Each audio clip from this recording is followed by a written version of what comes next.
হায় দুনিয়ার সাদা কাফন, সামান্য কাফন, কয়েক টাকার কাপড়, ওই সাদা কাফনে মোড়ায়া আপনাকে আমাকে সকলকে রাখা হবে। আমাদের ভাবা দরকার, আমাদের জীবনটা পরিবর্তন করা দরকার।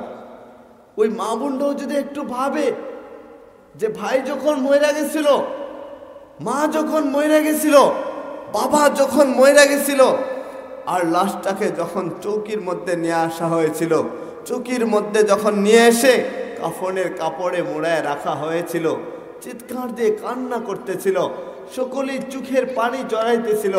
এই চোখের পানিটা আপনার আমার সকলের জন্যই কিন্তু মানুষজন জড়াইবে।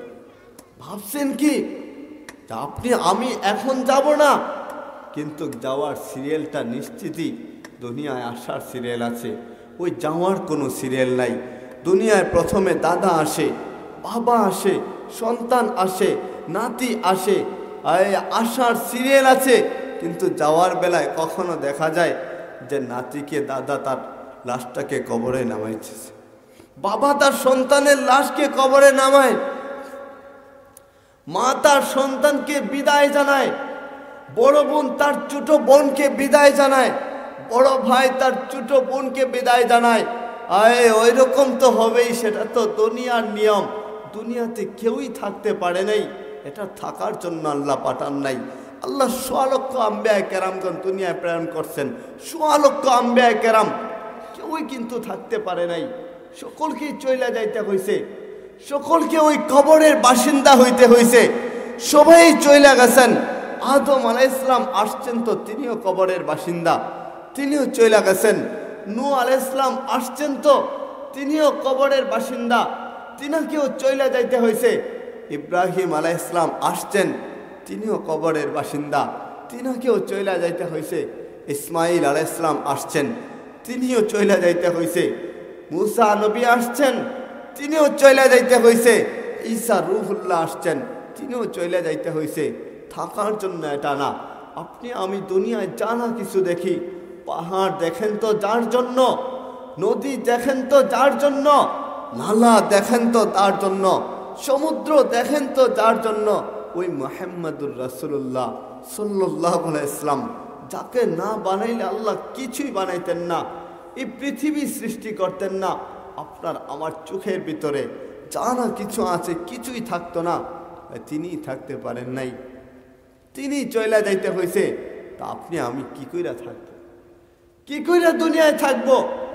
এটা থাকার জন্য আল্লাহ পাঠান নাই, এখানে হেলায় শেষ করে দেওয়ার জন্য আল্লাহ পাঠান নাই। আমাদের মা বোনরা এবার মনে মনে ভাববে, একটু বলেন না হুজুর, ওই জান্নাতে যখন যাব, যাওয়ার পরে একটু সুসংবাদের কথা বলেন না, শুনতে মনে চায়। তাইলে মা বোনরা একটু মন দিয়া শুনেন, ওই জান্নাত আপনার আমার সকলের মা বোনদের জন্য আল্লাহ তৈরি করে রাখছেন। কেমন কইরা তৈরি করে রাখছেন?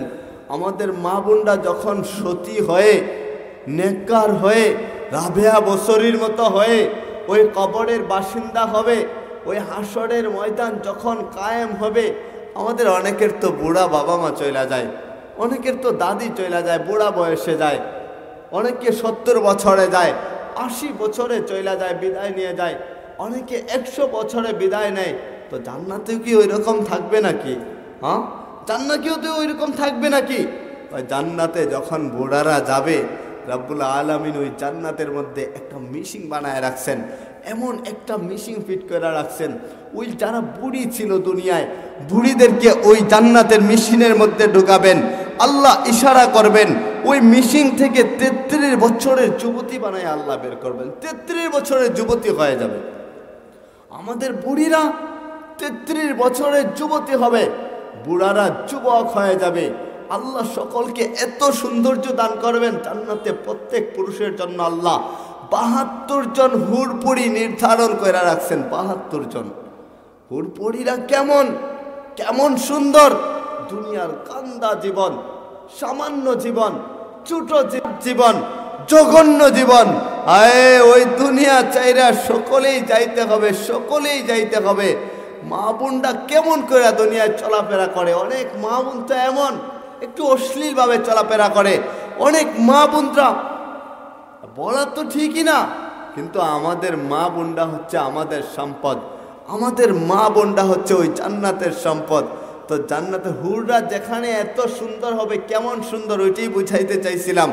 হুররা যদি কোনো এক হুর যদি তার আঙ্গুল আসমানটাকে বেদ কইরা জমিনে একবার দেখায়, ওই আঙ্গুলের আলোর কারণে পুরা জমিনটা এত আলোকিত হয়ে যাবে, পুরা জমিনে যত মানুষেরা আছে প্রত্যেকটা মানুষ অজ্ঞান হয়ে পড়ে যাবে। এত সুন্দরী করে আল্লাহ বানাইছেন হুরদেরকে, এত সুন্দরী। জান্নাতির সোফায় বসে থাকবে, এমন সময় হুর আসবে, হুর পিছন দিক থেকে আয়সা ঘাড়ের মধ্যে হাত রাখবে। হুররা কেমন, ঘাড়ের মধ্যে আয়সা হাত রাখবে, হাত রাখতে পিছনে তাকাবে আর বলবে যে মান আনতে তুমি কে, কে তুমি? যখন জিজ্ঞাসা করবে কে তুমি, বলবে লাহুম্মা ইয়াশাউনা ফিহা ওয়ালাদাইনা মাজিদ। আল্লাহ তোমার জন্য অনেক হুর পরীরা রাখছেন, তার মধ্যে আমাকে এক্সট্রা বানাইছেন, আমাকে বোনাস হিসাবে পাঠাইছেন, তুমি বোনাস হিসাবে আমাকে পেয়েছো। ওই বোনাস হুরপরিটাই এত চমৎকার হবে, এত সুন্দরী হবে, এত চমৎকার সুন্দরের অধিকারী হবে। ওই লোকটা জান্নাতি যখন তাকাবে হুরের দিকে, আয় তাকাবে, আর ওই জান্নাতের হুরের চেহারার মধ্যে তার নিজের চেহারা আয়নার মতো ভাইসে উঠবে, আয়নার মতো, এত সুন্দরী হবে। কিন্তু মা বোনরা বলে যদি হুররা সুন্দরী হয় তাহলে স্বামীরা আমাদেরকে কি করবে, আমাদেরকে হয়তো আলাদা করে রাখবে, তাইলে আমাদের কি হবে? হ্যাঁ, মা বোনরা ওইটা বলতে পারে, তাইলে আমাদের কি হবে? মা বোনদের জন্য আল্লাহ সুসংবাদ দিছেন, কয় 33 বছরের যুবতী সুন্দরী রূপবতী বানায়া বের করব, শরীর থেকে ঘ্রাণ বের হবে। কেমন ঘ্রাণ বের হবে, আল্লাহ কেমন সুন্দর করবেন আমাদের মা বোনদেরকে যখন যুবতী বানাইবেন। 72 হুর মিলে যা না সুন্দরী হবে, তার চাইতে বেশি সুন্দরী হবে দুনিয়ার স্ত্রী। দুনিয়ার স্ত্রীরা মা বোনরা এত সুন্দরী হবে, এত সুন্দরী হবে, 72 হুর মিলে যা না সুন্দরী হবে, তার চাইতে বেশি সুন্দরী হবে আমাদের মা বোনরা। আমাদের মা বোনরা তো আমাদের সম্পদ। আমাদের মা বোনরা যদি হাত তুইলা দেয় উপরের দিকে, আয় দুনিয়ার যে যেখান থেকে দোয়া করে না কেন, সব দোয়া তো কবুলই হয় না। মা যখন মা হয়ে যায়, বোনটা যখন মা হয়ে যায়, মা হয়ে যখন আকাশের দিকে 2 হাত উপরের দিকে তুইলা ওই মালিকের দরবারে সন্তানের জন্য দোয়া করবে, কারোর জন্য দোয়া করবে, আল্লাহ পর্দাবিহীন দোয়াটাকে কবুল করে নেবেন। আমাদের মায়েদের মর্যাদা ওইটা যদি বলতে শুরু করি শেষ হবে না। কিন্তু আমাদের ভাবা দরকার, দুনিয়া ছাইরা আমাদেরকে কবরের বাসিন্দা হইতে হবে। আমাদের আত্মীয় স্বজন অনেক কবরের বাসিন্দা হয়েছেন। আমার উস্তাদ আল্লামা ইব্রাহিম খলিল রহমতুল্লাহি আলাইহি আজকে এই কবরে শুয়ে আছেন। আব্দুল কুদ্দুস রহমতুল্লাহি আলাইহি আজকে কবরে শুয়ে আছেন। কবির রহমতুল্লাহি আলাইহি কবরে শুয়ে আছেন। আমার নানা ডক্টর আবু বকর সিদ্দিক রহমতুল্লাহি আলাইহি ওই কবরে শুয়ে আছেন। এখন এই বাড়ির মধ্যে শেখ সাহেব বাড়ির অনেক আমার সম্পর্কে নানি, ওনারা কবরে শুয়ে আছেন, অনেকেই কবরে শুয়ে আছেন। অনেকের সাথে কথা বলেছি, চলাফেরা করেছি, খাইয়ে দিয়েছেন আমাকে। আজকে যখন কবরের বাসিন্দা হয়েছেন, ওনাদের মৌতকালে চোখের পানিটা সামলাইতে পারি নাই, জমিনে জড়ায় পড়ে গেছে। কিন্তু যেটা বুঝাইতে চাইতেছি, আমাদের আগেকার নানিরা যারা ছিলেন, ওনারা যখন চলে গেছেন, আমার জানা মতে প্রত্যেকেই কালিমার সহিত তাদের মৌত হয়েছে, কালিমার সহিত। নানারা যখন চলে গেছেন, আমার জানা মতে তাদেরও কালেমার সাথে মৌত হয়েছে। কিন্তু আমাদের এখনকার মা বোনরা, তাদের পরবর্তী প্রজন্ম, এবং তারা যখন মৌতের সামিল হবে, ওই মৌতের কাতারে যখন তারাও চলে যাবে, জানি না কাদের কালিমা হবে নসিব আর কাদের কালিমা হবে না। আমাদেরকে ওই রকম কইরে যাইতে হবে, নিজেকে গোছায় যাইতে হবে, ওই রকম আমাদেরকে তৈরি করতে হবে। এমন ভাবে আপনি আমি নিজেকে তৈরি করব, মা বোনরা এমন ভাবে নিজেকে তৈরি করবে। কবরের মধ্যে যাবে, যার জন্য ওই কবরের মধ্যে যে মা বোনরা যাবে, তার জন্য ওই কবরে যত কবরবাসী থাকবে, প্রত্যেকের কবর যেন মালিক মাফ করে দেয়, প্রত্যেকের কবর যেন মালিক জান্নাতের বাগান বানায় দেয় একজনের উসিলায়।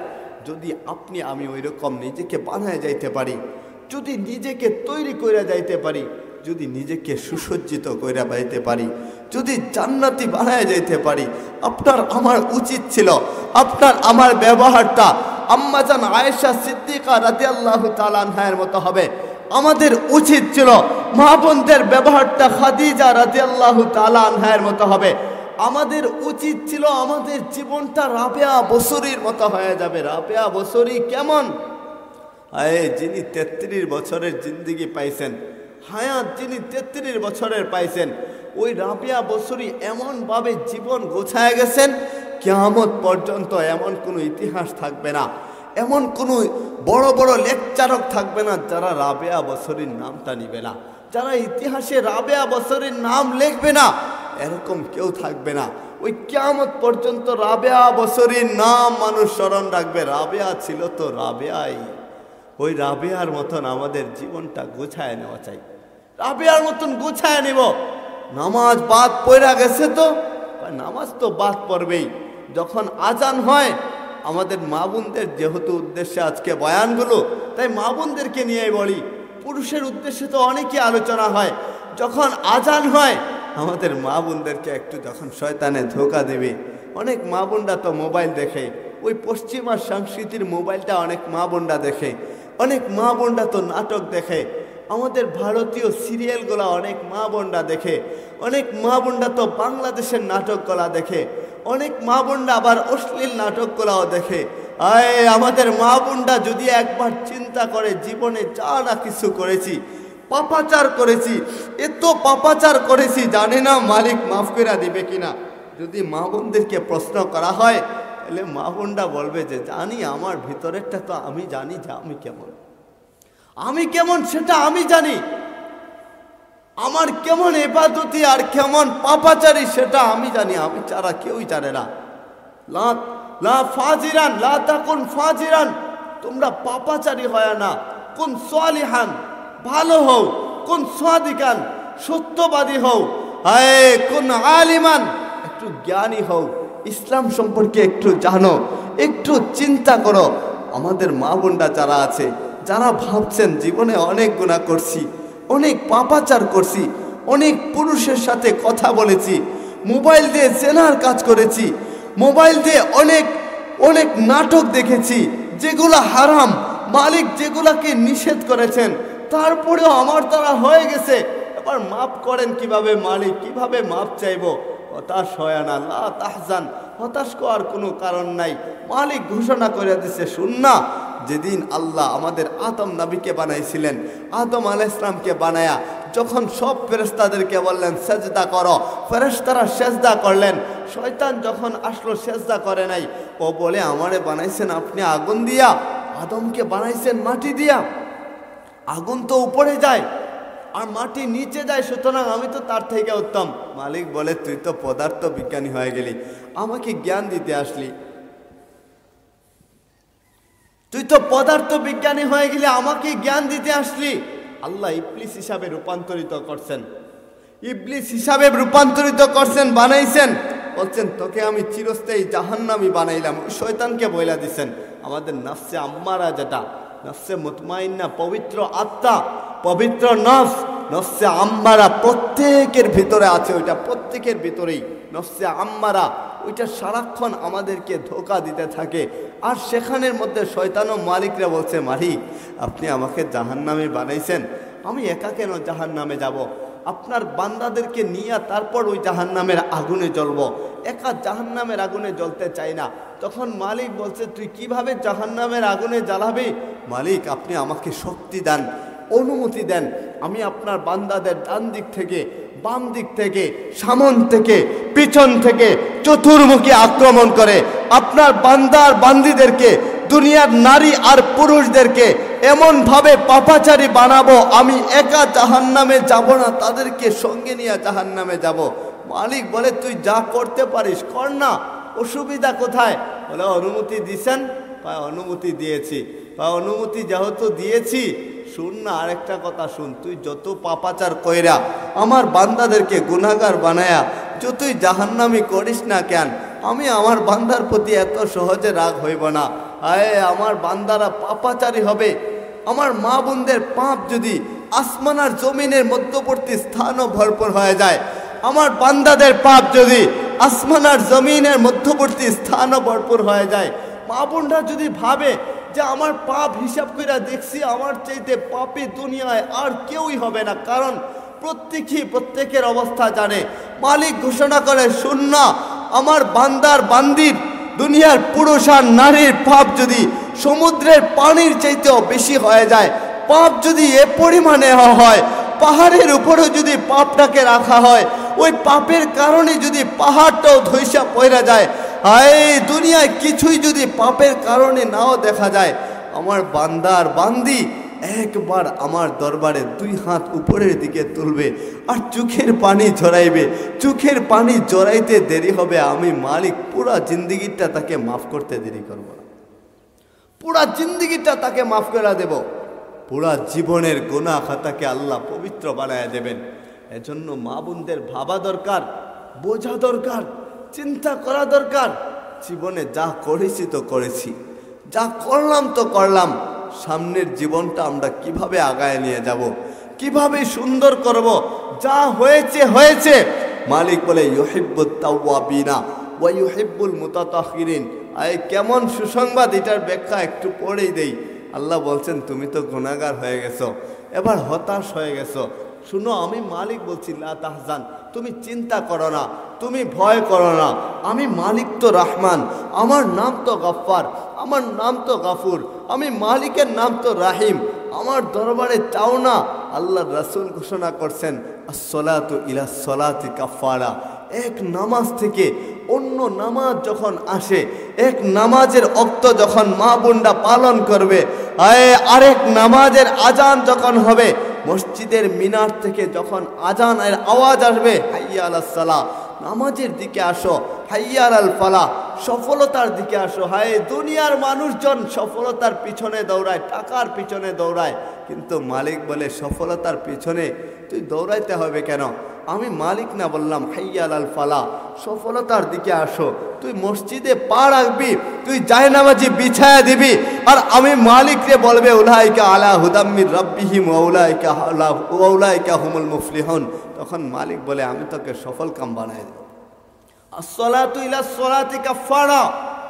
এক নামাজ থেকে অন্য নামাজ আসবে, মা বোনরা অন্য নামাজে পা রাখবে, জায়নামাজি বিছায়া দিবে, 2 রাকাত নামাজ পড়বে, ফরজটা আদায় করবে, সুন্নত আদায় করবে, আর 2 হাত উপরের দিকে মা বোনরা যখন তুইলা দিবে, 2-1 ফোঁটা চোখের পানি জড়াইবে। মালিক বলে, তোর নামাজের গেফ যতটুকু ছিল পুরাটা আমি আল্লাহ মাফ করে দিছি।